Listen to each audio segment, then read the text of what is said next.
Sveiki, su jumis Brilliant, būkprofesionalas.com ir šiandien video šiek tiek kitokia tema, video apie kūno kalbą.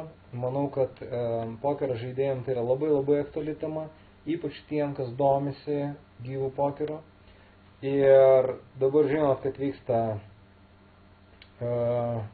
toj bus mero rinkimai ir vyksta labai daug visokių politinių akcijų ir aš mačiau, kaip mano vienas draugas Facebook'e pasidalino Petro Gražulio video ir pakomentavo, kad šiek tiek gal keistokie gestai ir aš nusprendžiau irgi užmesti akį ir pasižiūrėti ir iškart užkliuvo akis už tam tikrų momentų, kuriuos norėčiau su jums aptarti. Ir aš manau, kad čia bus labai įdomus video pokeristam, nes pabandysim atrasti kažkokį tai aspektą, ką naudoja ir pokerio žaidėjai prie stalo ir ką Gražulis irgi čia naudoja tokio, kuris galėtų išduoti įtampas kažkokias ar dar kažką. Tai bus labai trumpas video, tikiuosi tilpti kokias 4 minutės. Šiek tiek greitai praleisiu patį Gražulio video, tiem, kas nematė, kad žinotumėt.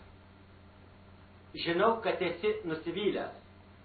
Žinau, kad netiki. Žinau, kad esi teisus. Paskutinį kartą patikėk. Ateik ir balsuok. Tik aš galiu pakeisti sistemą. Jos niekas kitas nepakeis. Gana, Vilnieti, nevergauk. Tik mes kartu pakeisti galim viską. Už Lietuvą, vyrai!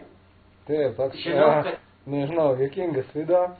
Ir aišku, kad jam tą kalbą ruošia kažkas, aišku, kad tuos gestus, kuriuos jis čia demonstruoja, irgi kažkas ruošia.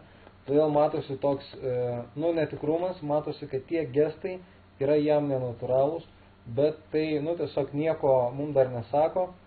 Eikim toliau iki tokio didesnio gestų. Esi nusivylęs. Žinau, kad netiki. Žinau, kad esi teisus. Paskutinį kartą. Štai, labai klasikinis gestas, kuris, pokerį tai labai dažnai sutinkamas, gyvenime irgi labai dažnai. Ir čia į ką reiktų atkreipdėmėsi, tai į Gražulio dešinę ranką. Ir prieš tai ėjo sinchronas, abidvi rankos juda.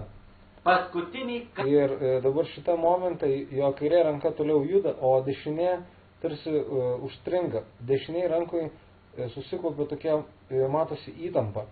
Reiškia, jo kūnas nevalingai, viena kūno pusė nevalingai sustingo ir tuoj paaiškinsiu, kodėl tai vyksta.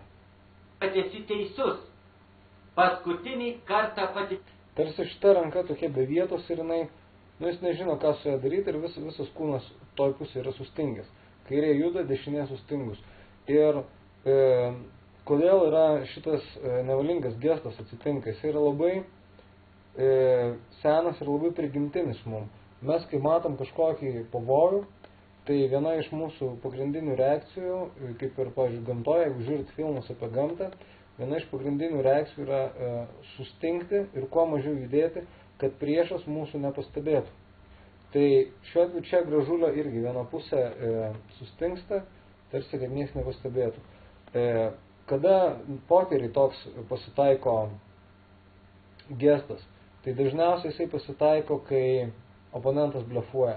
Sakysim, oponentas ant riverio atlieka statymą, šiuo atveju tai būtų, pavyzdžiui, kaip Gražulis su kairė ranka, o dešinė ranka jo taip susikausto ir atrodo visiškai niekas nejuda tenai. Arba kartais susikausto galva, kaklas, pečiai. Tačiau tokia atsiranda pastebima įtampa. Žmogus bijo pajudėti, bijo pritraukti į save dėmesį, bijo išsiduoti. Šiuo atveju mes negalim čia teigti, kad Gražulis meluoja ir sako tiesą, tačiau mes matom, kad šitoj vietoj, būtent kai jisai sako šitos žodžius, pas jį atsiranda nevalingai įtampa dešiniai pusė. O kodėl tai atsiranda, čia jau reikia spręsti jums. Žiūrim toliau. Ateik ir balsuok. Tik aš galiu pakeisti sistemą. Jos niekas kitas nepakeis. Niekas kitas nepakeis.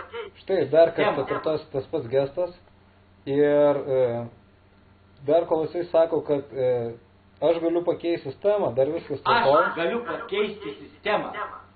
bet kai atsiranda žodžiai, kad jos niekas kitas nepakeis, vėl susikausta dešiniosios. Vėl įtampa, tik dabar jau ranka biškai nusileido žemiau, nebe ties krūtinę laiko, o ties pilvo sritim, bet taip pat vėl jaučiasi visa ranka labai nevalingai sustingus ir vėl tas natūrali savisaugos reakcija, kai žmogus bijo būti dėl kažko pastebėtas. Niekas kitas nepakeis. Gana, Vilnietė, nevergauk. Tik mes Štai, ir per 24 sekundės trečią kartą kartojasi tas pats gestas, jis pažemėjo šiek tiek, tačiau bet kuriuo atveju vėl jisai išlieka, įrodo tą patį sustingimą. Kartu pakeisti galim viską.